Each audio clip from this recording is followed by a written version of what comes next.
waa cudur aad u halisa oo keena inta badan dhammaan shararka kala duwan ee ka dhacaya dunida. Cudurkaas oo aan ahayn fayras iyo weliba bakteeriya, balse waa cudur dad badan oo islaamku kalifay gaalnimo. Sidoo kale waa cudur sababay in dartii u kala go'aan qoysas, qaraabo iyo dad isjecel. Sidoo kale sababay xasidnimo iyo xumaan. Cudurkaas oo cadho kaliya in la kala cadhooday. Ha cadhoon maxaa yeelay waa dardaarankii nabigeennii suubanaa sallallahu calayhi wasallam. Muuqaalkeena maanta waynu ku eegayno dhibaatooyinka iyo weliba sida looga hortago cadhada. Magacaygu waa Maxamed Cali. Kusoo dhawaada mawduuca maanta.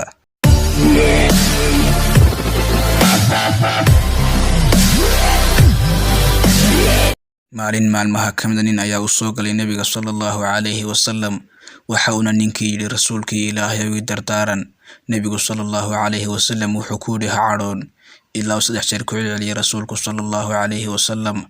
Haddaba qofka cadhaysan waxaa iyo jeer ka muuqda astaamo lagu garto inuu cadhaysan yahay. Astaamahaas oo ay ka mid yihiin wejigiisa oo isbedela, garaaca wadnihiisa oo sare u kaca, neefta oo aad u soo tuuro, ama weedho aflagaado ah oo aan meesha ku habboonayn oo kasoo baxa afkiisa, ama fal cawaaqib xumo keenaya kasoo fula ruuxa cadhaysan. Nabiguna sallallahu calayhi wasallam wuxuu dhahay, cadhadu waa dhuxusha qalbiga bani aadamka. Miyadan arag casaanta indhihiisa iyo kicida xididadiisa? Ilaahay subxaanahu wa tacaala dadka dulqaadka badan ee cadhadooda qarsada wuxuu ku ammaanay quraankiisa. الذين ينفقون في السراء والضراء والكاظمين الغيظ والعافين عن الناس والله يحب المحسنين. kuwa wax bixinaya xilliga ladnaanta iyo dhibkaba ee kuwa qarsada cadhadooda cafiyana dadka. Ilaahayna wuxuu jecel yahay samafalayaasha. Haddaba sida Ilaahay subxaanahu wa tacaala qur'aanka inoogu sheegay 3 sifo, waa sifooyin aad u qiimo badan. Sifooyinkaas oo kala cadhada oo la qarsado, dadka oo la iska cafiyo haba ka gardarnaadaane, inaad wanaajiso ruux ku xumeeyey. Haddaba daraasad la sameeyey ayaa waxaa lagu ogaaday inay cadhada badani khatar tahay. Sidoo kale dadka cadhada badan ee khatar ugu jiraan wadno istaag amaba wadno xanuun. Maxaa yeelay sababta keenaysa in qofkani cadhada badan uu khatar u galo inuu wadnuhu istaago, isaga oo markasta la kulmaya in kuleelka jidhku uu isbedelo. taasina ay tahay ta keeni karta inuu qofkaasi ku dhaco wadno istaag amaba wadno xanuun. Haddaba maxaa daawo ah cadhada? Waxaa jira in cadhada qaar ay keenaan cudurro dhanka cilmi nafsiga iyo nafsaaniga ah.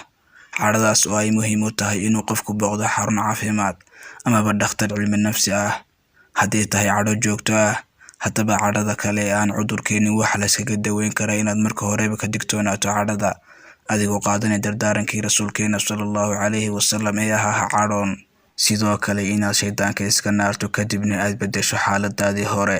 Haddii aad fadhiday aad kacdo, haddii aad taagnina aad fadhiisato, sababtoo cadhaduba waxay ka timid shaydaan oo waa camal shaydaan. Haddaba waxaa la ogaaday in isticmaalka barta bulshadu ku wada xidhiidho ee Facebook ay dadka in badan oo ka mid ka dhigto qaar kalinimada jecel, oo ay cadhaduna ku badan tahay. Sababtoo kadib marka uu qofku naftiisa barbar dhigo asxaabtiisa Facebook ee kaga badan leegta iyo commentiga inuu naftiisa u qaato amaba uu iska aamino mid aan dadka kale ee asxaabtiisa aan qiimo ka lahayn agtooda.